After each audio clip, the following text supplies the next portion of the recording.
When the holidays start to feel a bit repetitive, reach for a Sprite Winter Spiced Cranberry and put your twist on tradition. A bold cranberry and winter spice flavor fusion, Sprite Winter Spiced Cranberry is a refreshing way to shake things up this sipping season. And only for a limited time. Sprite. Obey your thirst. This episode is brought to you by Indeed.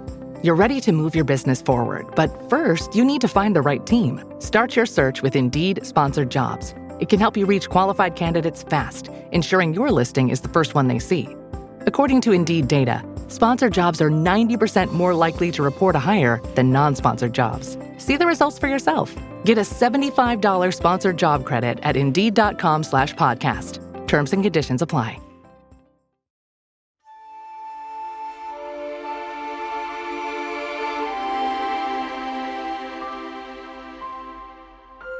You're listening to ModifedRoll, part of the Potteration Network.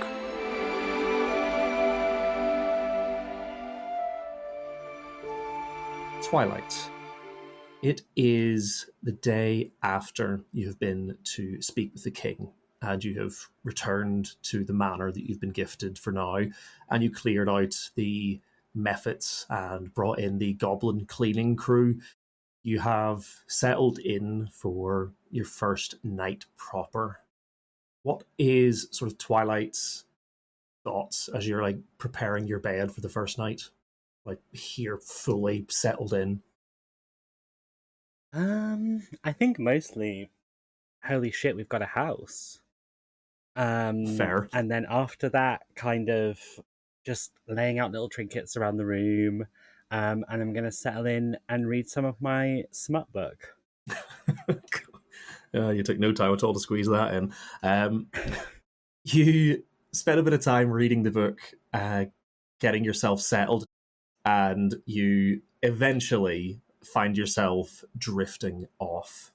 You're awoken suddenly in the pitch black. Well, not quite pitch black, because through the window, the curtains billowing a little bit in the wind, you realize you've left one of the windows open, and a bright stream of moonlight is streaking across the room, landing at the foot of the bed. Give me a perception check. Ready? Perception. Oh my god, it's been so long. I don't know any of my stats. Don't bring up how long it's been. Nobody knows, except for all the people who've been listening regularly. That is a 14. A 14. There is a whisper on the edge of hearing. At first, when you first wake up, you actually mistake it for the wind billowing through the drapes and the curtains by the window. You realize it's a voice just on the edge of hearing, but you can't make out the words. Hello? Just there again, that whisper at the back of your ear, back of your head. You can't make out the words where you are currently, but the wind billows the curtains and this moonlight brightens the room temporarily. Can I go towards where I think the sound is? Or is it just omnipresent? I would say with the 14, it sounds like it's coming from the window. Okay, I'll go to the window.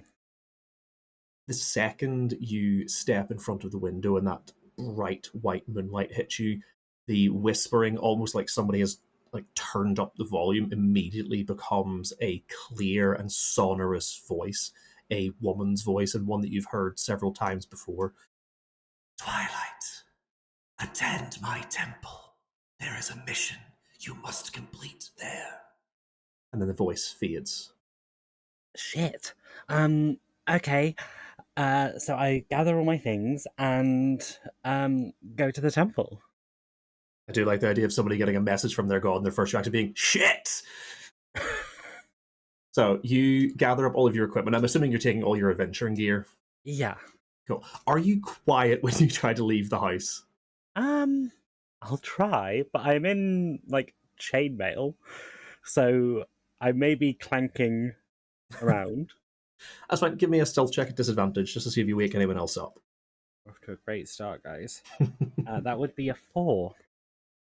You open the door and you're doing that exaggerated sneak walk, and as you turn to close the door, you accidentally spin with your backpack and knock like a little statue off one of the shelves, or off like a little plinth, and it smashes to the ground. You freeze for a second, but you don't hear anyone else sort of reacting, or if you did disturb anyone, they're not saying anything about it.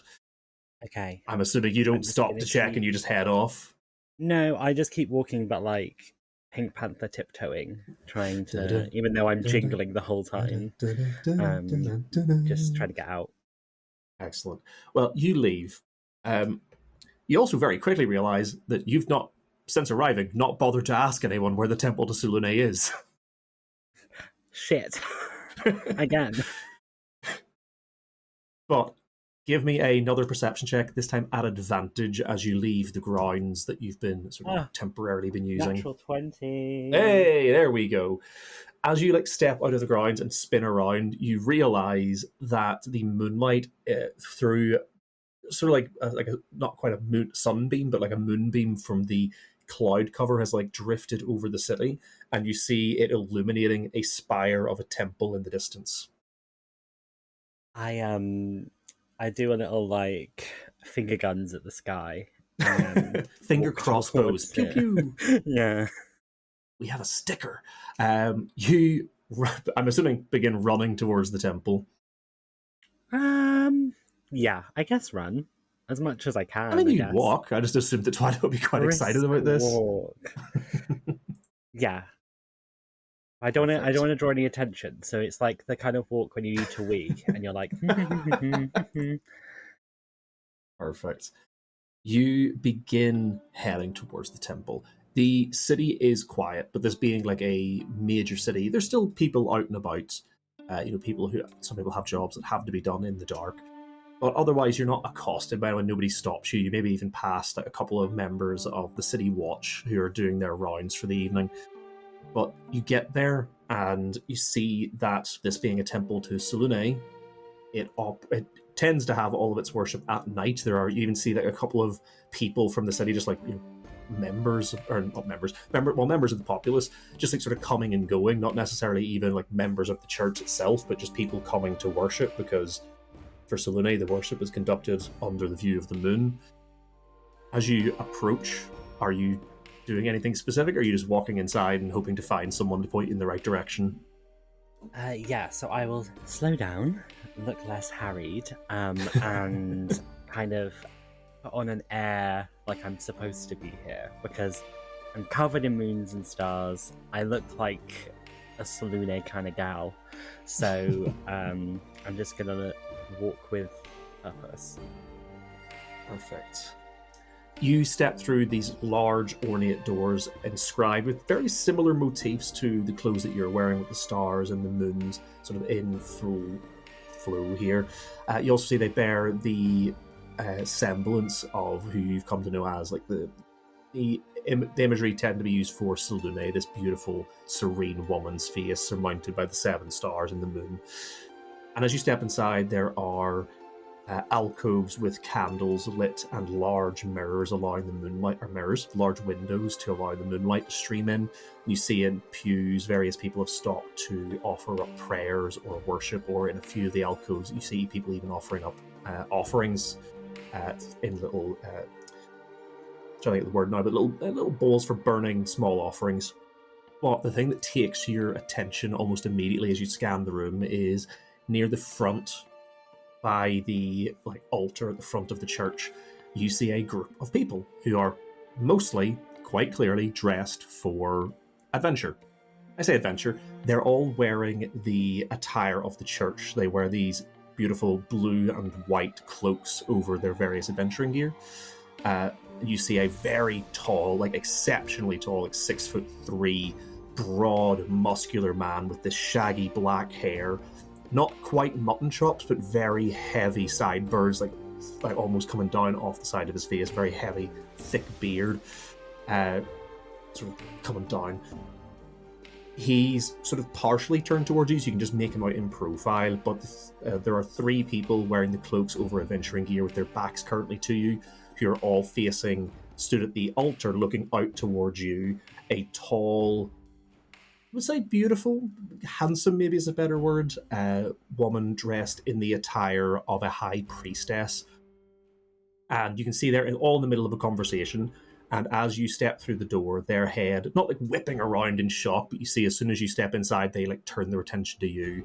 They lean to that large, broad, muscular man and share a quick word, and he nods, and she steps away from the group and moves towards you.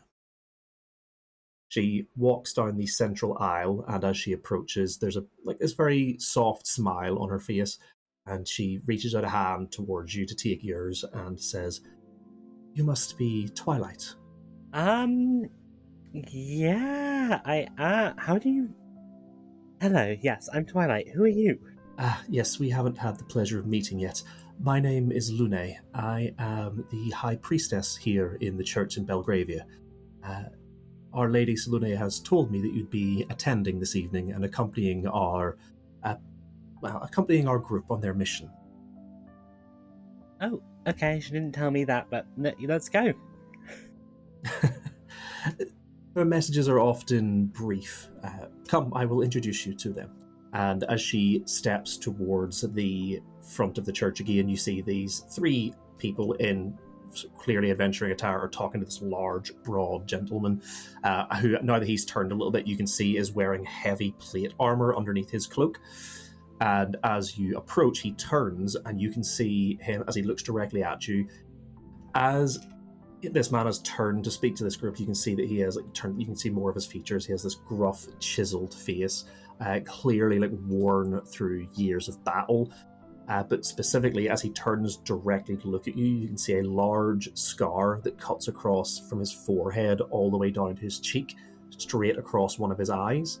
And you realize it takes you a second to work out exactly what it is, but the eye that's got the scar across it, you can see it is where you would have the white of your eye normally. His is completely black, and hanging in the middle of it where the pupil would be is instead this perfect silver disc, almost like a moon, that illuminates the area in front of him with a dim light.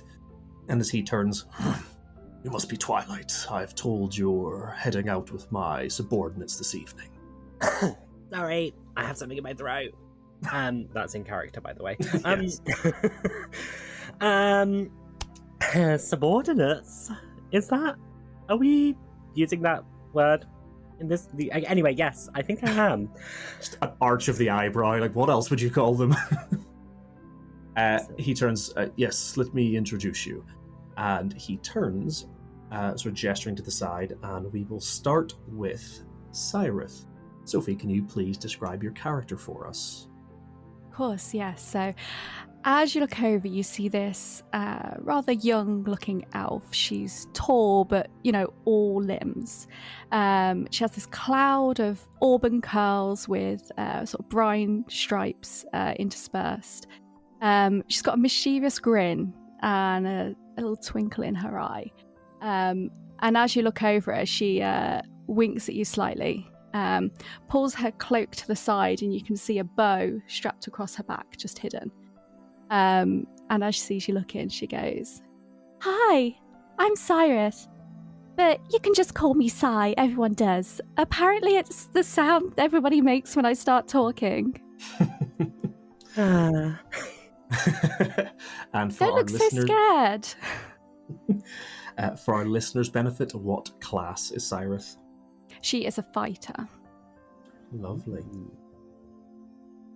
The large, muscular man nods and then turns to Emily. Would you describe your character for us?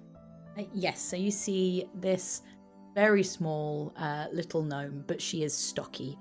She's sort of chunky in every area, and especially her hair, which is huge. It is this sort of mess of matted brown waves. There's sort of feathers woven in there. There's some leaves, maybe some mud, and you're not quite sure whether it was purposefully placed or whether that is just sort of ended up there. She's got this big bulbous nose and what looks like from a distance these intense claw marks across her entire face.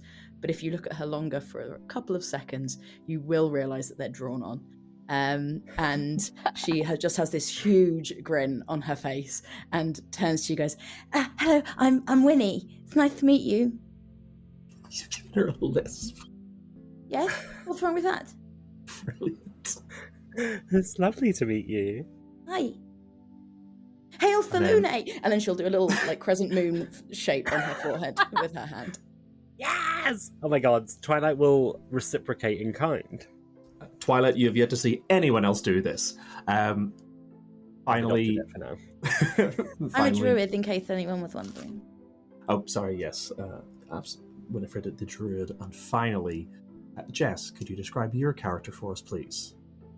So placed at the back, just between Sai and Winnie, and a step back is a figure in those deep blue Selune-coded robes. The hood is pulled far over the face. There appears to be some sort of structure almost at the back of the head that is poking up and into the hood. But you cannot see their face currently for all of the light, the moonlight and the rays in the temple. And you just hear a... Did they say your name was Twilight? Yes, what's your name? Luna. Ooh, My name is Luna. gorgeous name. It is more than that. So much more. And she will turn to the man that she knows as Wulfric. And as she does, you can see strapped across her back is a great shield that is made of white moonstone and in the waning gibbous sort of style of the moon, strapped there alongside a mace. And Luna is a cleric, and a relatively adept one at that. You did not say we would be having company, Wulfric. Yes, unfortunately I was only told earlier this evening, and it is the Lady Selune's wishes that she attend. Who am I to argue with that? By the Nine Hells, Wulfric, you realize that this puts all of us in danger. This. And she pointedly looks Twilight up and down. The hood goes up and down, but you still don't see the face. This undeserved should not be among the party. Wulfric's eyes narrow a little bit. If the Lady Selune has chosen her, then I believe that makes her deserved enough. You're simply to keep an eye on her. Well, I say the more the merrier. Yeah, play nice, Luna. As you would wish it, but by the grace of the moon, if this goes sideways, it will not be I that takes the fall. Yeah, I know. Don't worry, I've got your back. Wulfric turns to face you, Twilight, and as he shrugs one of his shoulders, you can see the cloak falls aside a little bit, and you see on his armor there's a sigil of a full moon, but it is blue. He steps to the side, and the High Priestess that you spoke to before, Lune, steps forward and says, "Yes, as the lady has told us, you will be attending this mission tonight, so we had best inform you of what it is. Are you aware of the Order of the Blue Moon within the church, Twilight?" You tell me. Do you think how much do you think Twilight would have looked into the actual history and goings on of the church? She doesn't know. Perfect. I mean, as you sort of start to fumble and ha, it's it is fine. I'm aware that you are a recently joined member of the church. And the Order of the Blue Moon is not one that is advertised as much. They are a specific group under the control of Wulfric here. Their main task is hunting down and either capturing or, should the need arise, killing evil lycanthropes who threaten anyone where they find them. There is a gang that operates within Belgravia called the Cracked Fang. It is largely made up of lycanthropes of various forms, and they have, up until now, managed to elude most of our investigators. Recently, we believe there was some inter-gang warfare that has resulted in a warehouse burning down, and through their attempts to figure out who did it, word has got out that it belonged to them. So we at least have a lead. We were just about to send this group out to investigate the warehouse and stake it out in the hopes that a member of the Cracked Fang returns and you could perhaps follow them and find out where they are keeping the rest of their members hidden. It is a particularly dangerous mission, but if the Lady Selune has requested that you attend it, then we are in no place to argue. Do you carry any silver weaponry with you? Silver. No. This is a fool's errand, Lune. We cannot bring the unworthy with us! Lune just puts up a hand to stall. We were prepared for this eventuality, and she gestures to one of the acolytes who have been waiting by the side, and they step from one of the alcoves carrying a cloth-wrapped bundle, and as they approach, they unwrap it to reveal a silvered mace, which they present to you, Twilight. Ah, this is sick. I mean, Just like yours, thank Luna. you. Don't you dare compare us, Sai. Oh, don't listen to her. Welcome to the deep end. Ooh, thank you. But unfortunately, that is about all the preparation we have time for, as time is of the essence. So, to the three of you, keep an eye on Twilight, but, as I say, your mission is to find out where the Cracked Fang are hidden. We have only been instructed to allow Twilight to attend the mission. Beyond that, it is up to you to carry it out to the best of your abilities. So she's just sort of watching. I assume she'll be lending a hand if possible, but I mean, you all we gave her know a is that she- mace, right? Unlikely to me that the Lady of Silver would ask this cretin to join us for work experience. Cretin? Darling. I am Twilight Petrichor. I am a cleric of Selune, and I don't know who the hell you are. I haven't even seen your face. We've been That's nothing just but like you, Luna. rancid since I've got here. I got out of bed for this. And so how Twilight looks, she is a plus-size, lavender-skinned tiefling with short, curly white hair.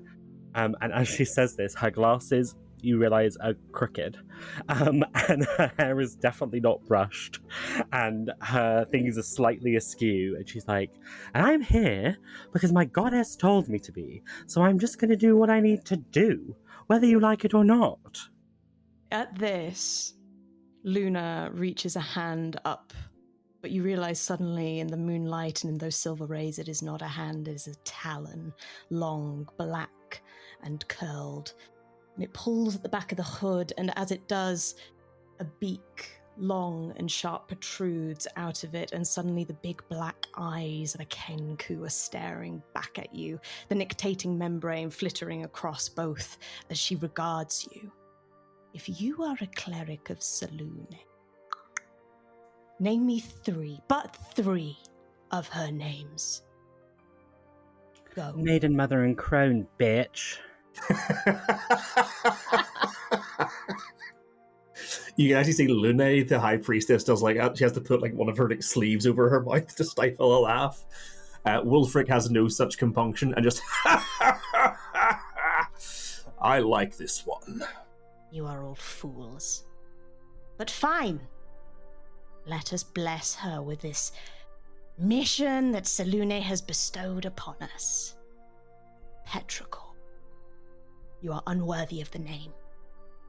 Oh, don't be so mean. I swear, I'd say that she got out the wrong side of the bed this morning, but she's like this every day. So don't take it too personally. I don't have a bed, I have a nest. Bed, nest. Just with one taloned hand, she looks at she moves up into the rafters, and you can just see there's just horrendously large feathers and twigs and branches and shit up there. I sleep in the temple. Just for your benefit, Dress, just based on what we discussed beforehand, you actually wouldn't recognize the name Petrichor.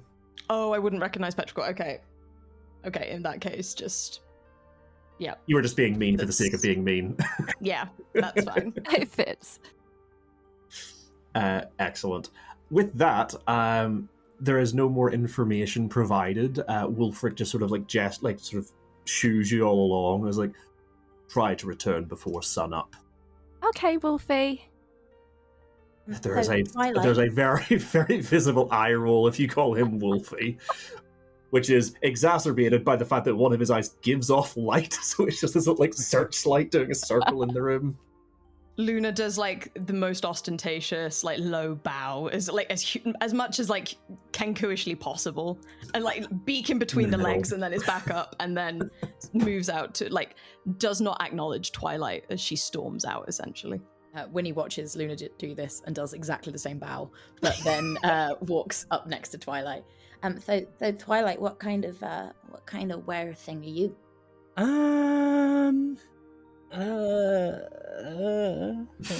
She means like, what can you turn into, right? Yeah. Yeah. Oh. I can't turn into anything except a diva and a beautiful woman. What's a diva? Oh, that's just me at It's the like bathhouse. I'll a teach you creature that later. builds dams, Oh, and the tail. it has a big tail and the teeth. Okay. Yeah, I don't know how handy that's going to be though in battle. You'll see. I'm a tiger. What? I know. Thrilling. Just stick with us. You'll be fine. First mission's never easy, I tell you. I was all bark and no claws my first hunt. Shot a tree twice. Nearly apologised to it. Okay. I'll go along with you guys. You seem cool. Yeah, it's fine. If I start running, just run faster. If I start running, try to keep up. Twilight, give me either an insight or a history check. What am I better at? History 15. 15.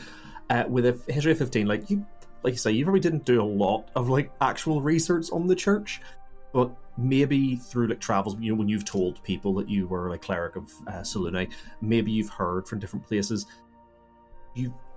Maybe people have whispered in the backs of taverns stuff when you've mentioned this, that maybe some unsavory types have talked about how the Church of Selune is a safe haven for lycanthropes, shapeshifters, and you hearing these two talk about what can you change into, that sort of memory just sort of bubbles to the surface. Okay, noted. But you don't know where you're going, other than you're heading for an alley, but the others appear to have some sort of idea. It takes maybe 20 minutes of walking through the city. Where you guys are located currently with the temples, this would be near the middle of the city. Those of you who've spent time in Belgravia know it is built into the side of a hill, with what they colloquially refer to as the high streets and the low streets. Quite obviously delineated by wealth. The higher up the hill you go, the more money you tend to have. A lot of the temple districts tend to be at that sort of middle section to allow people of both sort of nobility and the peasants to attend without having to go through different parts of the city.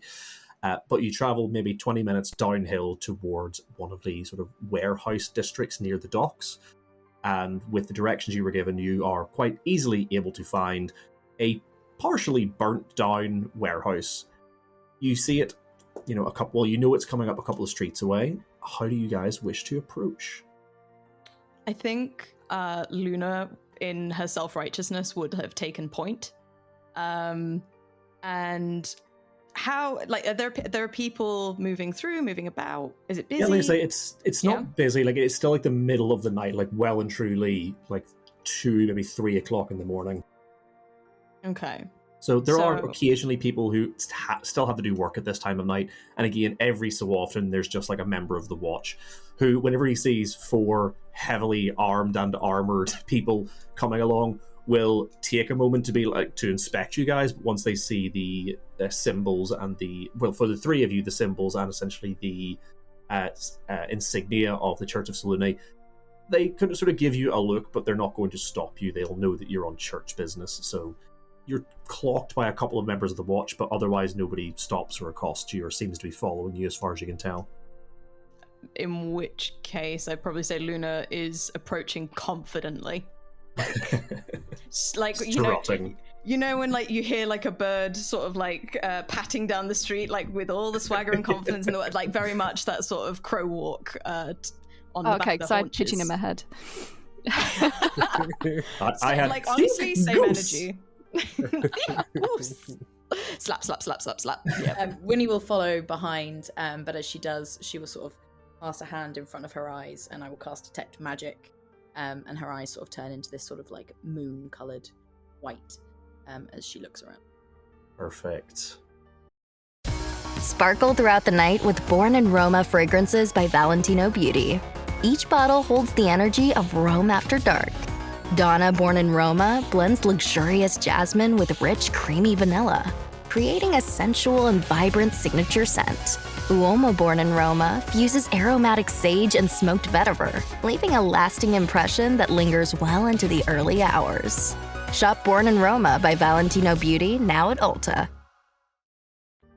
What about Sai and Twilight? Are you guys doing anything specific as you approach the warehouse area? I'm just going to follow, but I'm going to I think I'd sort of duck down a little bit and sort of crouch, because she's very aware that she's quite tall and stands out. So she's going to crouch and move in a little bit of a feline way, but just following along behind Winnie. And then I'll be just following along with a look like, why the fuck am I here?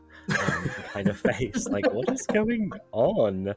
But I'll kind of follow the lead for now.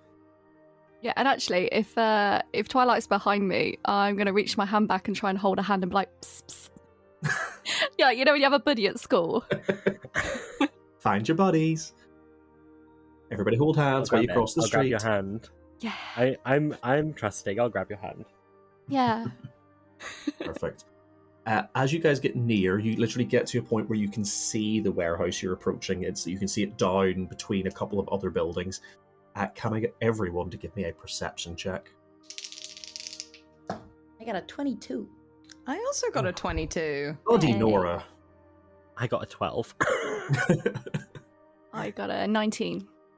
So it's actually just Twilight who doesn't see. Brilliant. I think it probably happens at about the time that Sai reaches their hand back. You look down to see the hand and reach out to take it, but for the other three of you in front, you're not looking down. You're all looking up, or looking down the alley, and you see a shadow almost following the line of the alley, fly over you, lift into the air, and as you look up, you see it is a pure white snowy owl, which flutters a couple of times and then drifts off over some of the buildings. Luna will look back at the group. An omen? No, it's an watch it. owl. Jesus fucking Christ, Sai. By the nine hells. As you say, who? You started getting those. Yeah, I was gonna go, who? Is he? I don't know. He was one of the higher ranking members of the church at some point in the past. Next to the high priestess. Yeah, he was pretty up there. You're very name? Sai is very quickly becoming my favourite character. I thought it was going to be Luna, but it's very quickly becoming Sai. Then when I said I can't play serious characters. Brilliant. Twilight's just staring blankly at everyone like, what? What are you don't talking worry, about? just the local wildlife. We should follow it though, right? I can't run that fast, can you? I mean, it's you were looking at it down an alley. It went up vertically for a bit, which allowed you to see it, and then it sort of drifted off to the side. Unless you climb the building, you're not going to know where it went. After you. I'll try and climb the building. Just going to remind you guys, you can literally see the warehouse you're meant to be going to. Hey, climb the building. Do Is there it. any magic Something's anywhere? telling I do have me. Detect magic up. I think I'm getting some sort of a message from Selune saying, "Leave the bird the fuck alone and let's." Oh no! I hear her saying, "Climb the building." I wanted to talk to it. What's the range of the tech magic? Is it 60 feet or 120 feet? 30 feet. Oh, That's no, it. Change the subject. Well, no, this was Okay. genuinely to answer your question. Because the owl was more than 30 feet above you, you wouldn't have been able Oh, to super high. detect anything on the magic. Oh yeah, like I say, you're between two warehouse buildings, which are themselves 3 stories high, and the owl was flying high above those. The only reason you spotted it is because its shadow sort of essentially traveled down the alley, above all of you. I think, sort of looking away from the owl, Luna's gonna pull out the mace, tap it on the ground, and cast light, and then move into the warehouse to check out the remains and be like, we have no time for birds. Other birds. I'm a bird. I mean, that's what I tell myself daily, Luna. So stepping into the warehouse is easy enough because you see as you approach that the two, like the big double doors that would have been used for bringing goods in and out of the warehouse has been quite badly damaged. Like literally one side is like off one of the hinges and it's like hanging on, and you also see that it's been quite badly burnt. Not enough to burn the doors down, but there was obviously a fire set here, and there is a lot of fire damage all around, like inside and even a little bit on the exterior of the warehouse. But as you step inside, you see a completely dark interior. Whatever fire was set here has smoke stained the handful of windows that would have allowed light, so it is perfectly dark inside except for the light coming in through the broken door. Except also your mace, yes, which you just described, illuminating the darkness of the room. You guys, it's a large warehouse. You see a partially burned, little rickety staircase in the corner leading up to what you assume to be either more storage or perhaps offices above, and a bunch of partially burnt crates in this large sort of storage area. What would you guys like to do? I think Luna will turn and think that she's taking charge and be like, okay, Winifred, Sai, we will scope out the area. We will see what they were here for. You, and she points the mace directly at Twilight, sort of like blinding her with the light a little bit. Stay in the corner and do not cause a fuss. We'll be back momentarily, and she will stalk off into the debris. I mean, tactically, that seems a bad idea. I think you should stay with me. I don't feel like we should leave you in a corner. It's fine. Twilight's already walked off. Aww. I'm wondering. I'm looking. I'm not going to be told to stay in the corner. Nobody puts baby in the corner. You're not doing that. I knew that was coming. I was waiting for someone to say that one. So you guys, I'm assuming the rest of you then sort of spread out. Is anyone going to go upstairs, or is everyone going to check out this floor together first? I'll go upstairs. I'll stay on this floor. Cool. Winifred, then, because you've already said about having detect magic up, as you are walking around, maybe just as Sai is getting to the next floor, you see illusion magic in a corner of the room. You can see the shimmer of an illusion spell cast over a square in the corner of the room. You can see that it is partially obscured by sort of debris, what looks like crates that have been smashed open. Some of the debris is currently lying over them. But give me an insight check. The natural one. Oh, yeah, some bits of broken crate, but you can see the illusion magic. Yeah, cool. I'll just go over and just start throwing bits of crate out the way.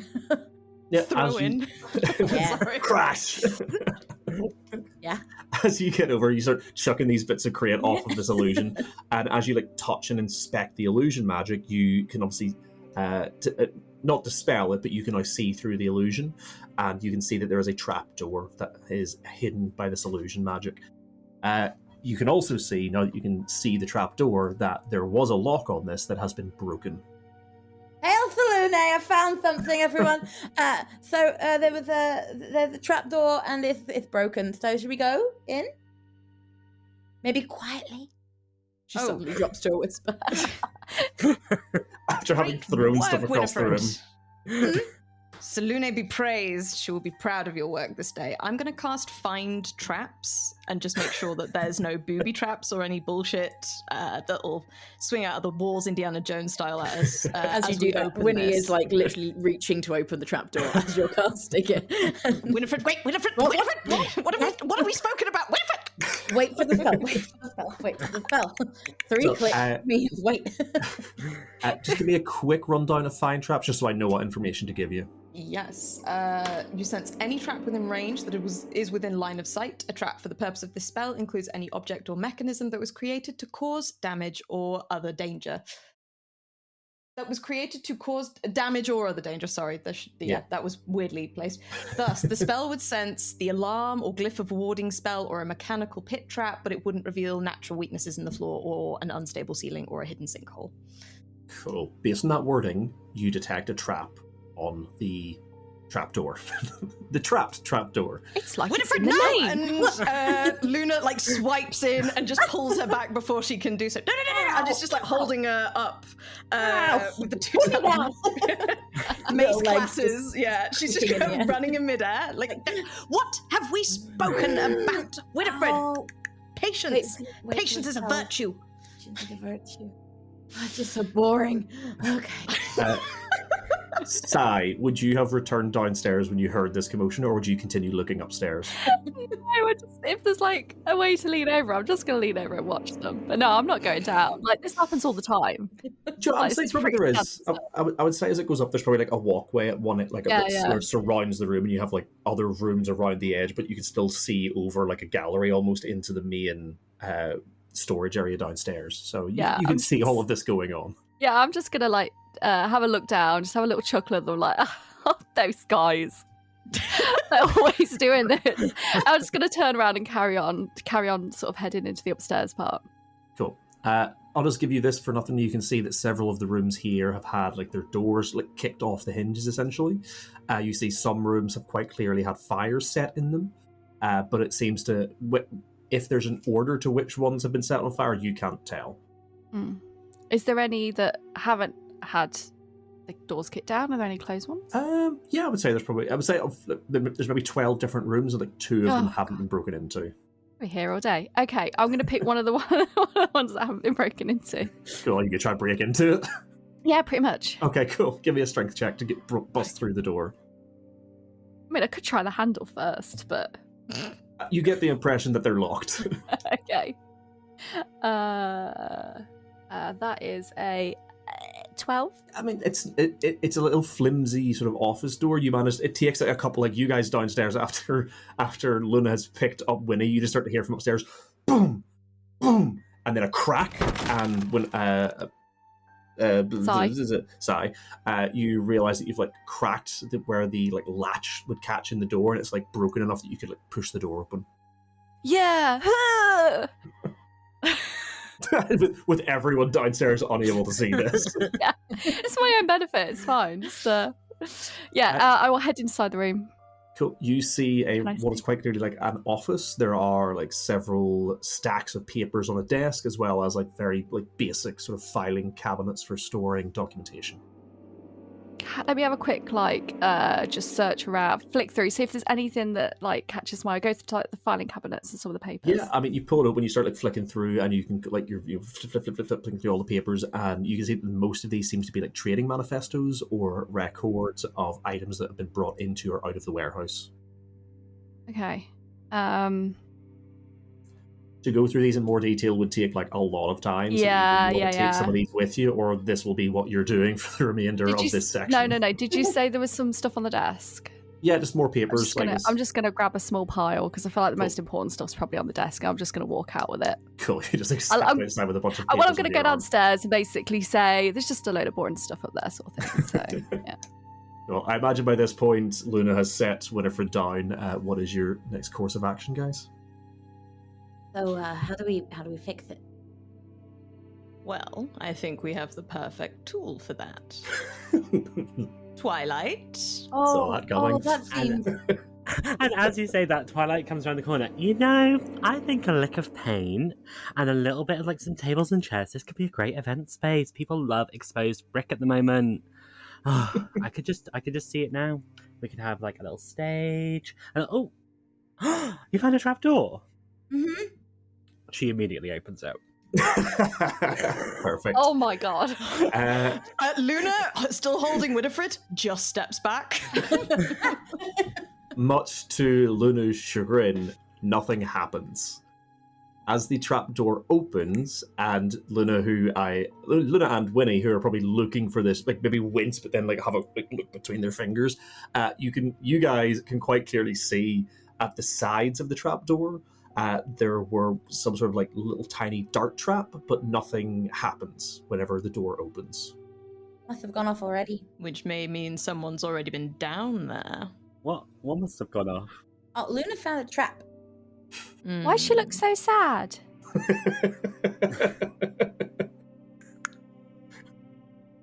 No reason. Oh. Just those. Got it. And Twilight's going to look directly at Luna and be like, after you.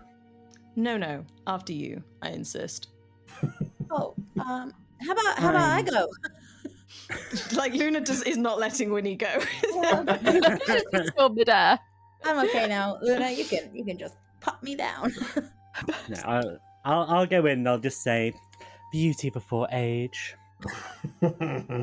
Oh, this is going to be the theme today, isn't it? Thanks, babe. I'll go down. Yes. Winnie very confidently then strides down as well.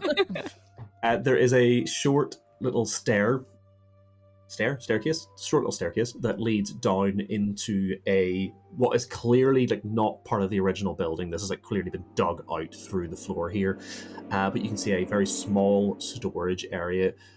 Those of you with, I'm assuming if Luna comes down with the light, but anyone else with dark vision can see again it is mostly empty. Like this space is quite small, but even then you would expect it to be, if they're using this to store things, there's plenty of space here being unused. There are only 2 like badly damaged crates remaining in here. There's nothing on the detect magic. Nothing. Are there any symbols or sigils on the wall from the cracked fang? Nothing on the wall, but give me an investigation check. Ooh. She's wise, not smart. These are very different stats. Perception will be fine for this. Okay. In which case, that is a 16 total. 16. As you step in and like bring your light with you, anyone with dark vision wouldn't have been able to spot this because it is a very sort of dull mark. Obviously, it's been stamped onto the side of the crates, but you can see the mark of the Bronze Barrel Trading Company, which is a fairly well-known trading company within the city. But I'm assuming would you voice that so the rest of the group are aware of that? Yes, I think she would make everyone aware of what she's found, and then is obviously like, in that leadership position of just sort of like, oh yes, and that's what that means. Absolutely, yes, of course, the Bronze Bottom Barrel Trading Company, and all of this, and it's probably saying it wrong, and it's fine because she's so self-righteous in what she's. Yes, I found a clue.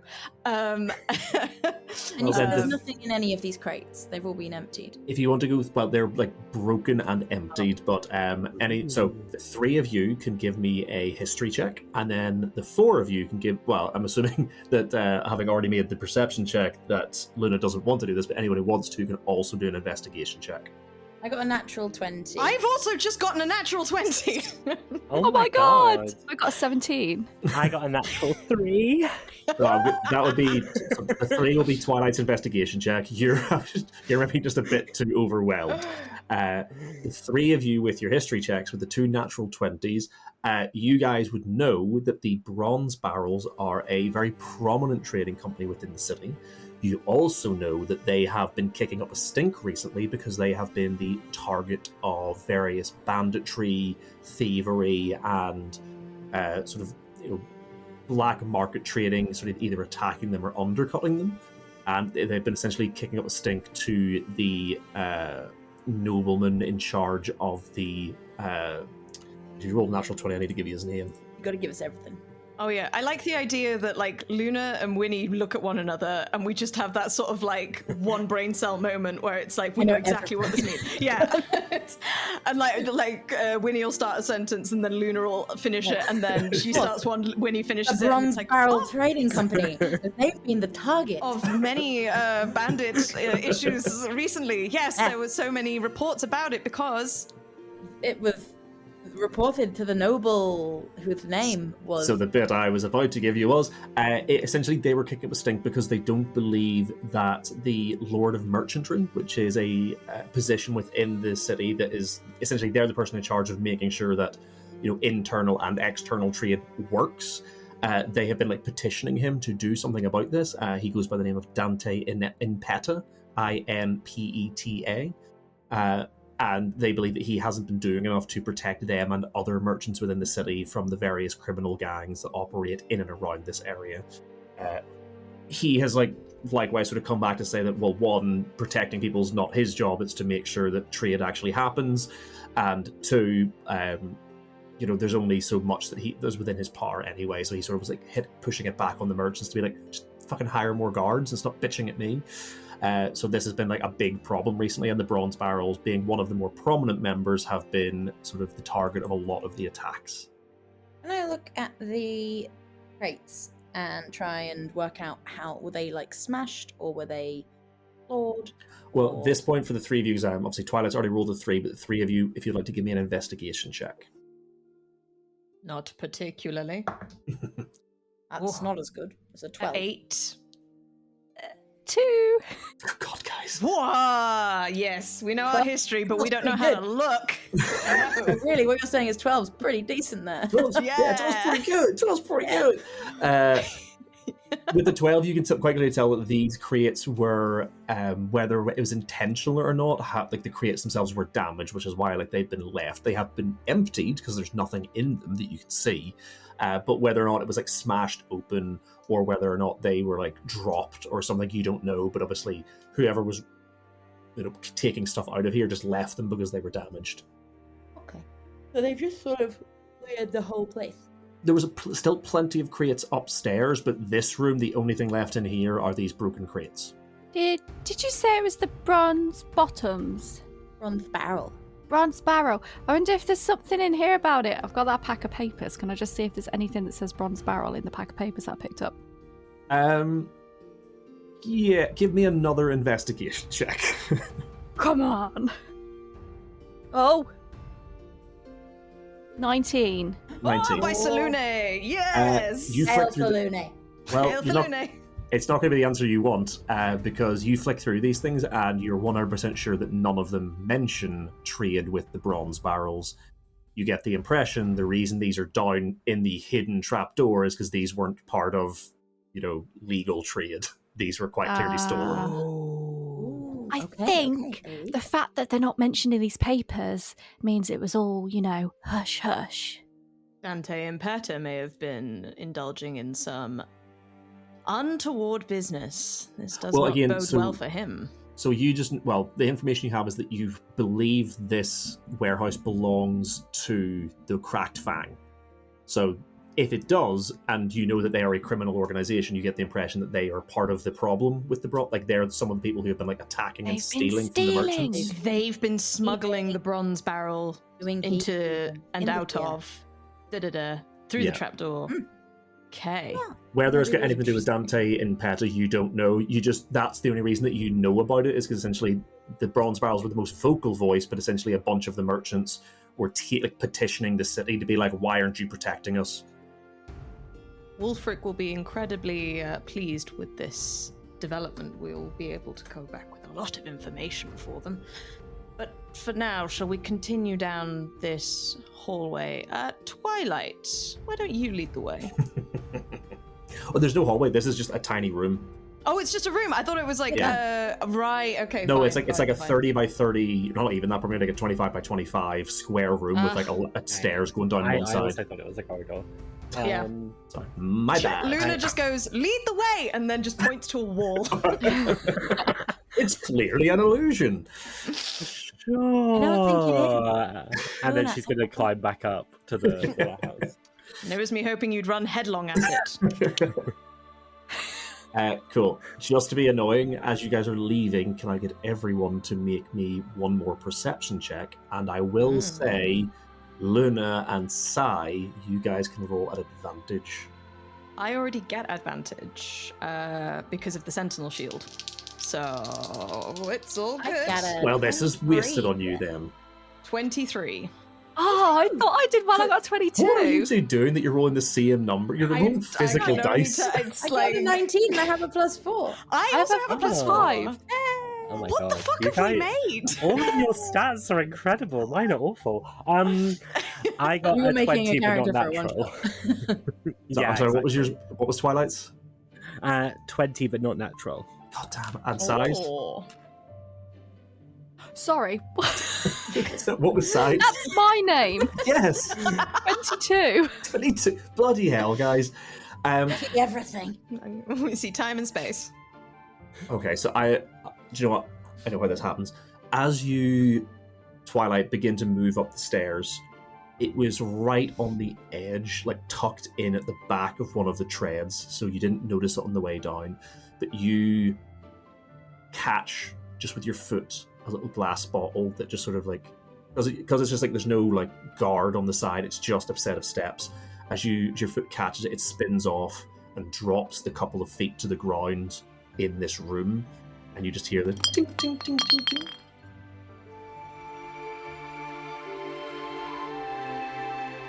Well, that's it for this episode.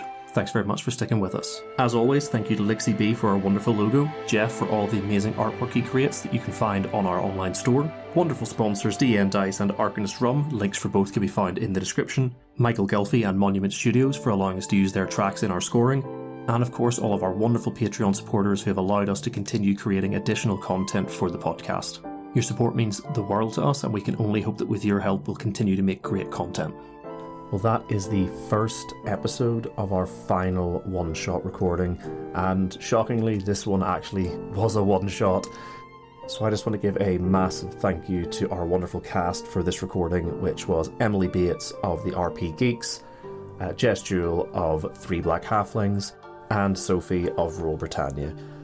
These guys rocked up with fantastic characters, with a real just drive to engage with the backstory. You may have noticed already from Jess's character, they came at this with a burning desire to mess with Twilight as much as possible, and I absolutely loved it. I hope you guys enjoyed listening to it. We're gonna have a few more episodes of these guys, and then once this one shot is finished, we're gonna be back to the regular cast, so look forward to that in the new year. But speaking of the new year, this is going to be our last release before the Christmas break. The next episode will likely be probably the second week in January, depending on how merry my Christmas break is, but look forward to that. But other than that, all that's left to say is a Merry Christmas to everyone who celebrates. I hope everyone listening has a wonderful break over the holidays, get some time with those they care most about, and get some time to recuperate and recover after what has certainly been a difficult year for everyone, I'm sure. But thanks very much for sticking with us, guys, and we'll see you soon. You've been listening to Modified Roll, part of the Potteration Network.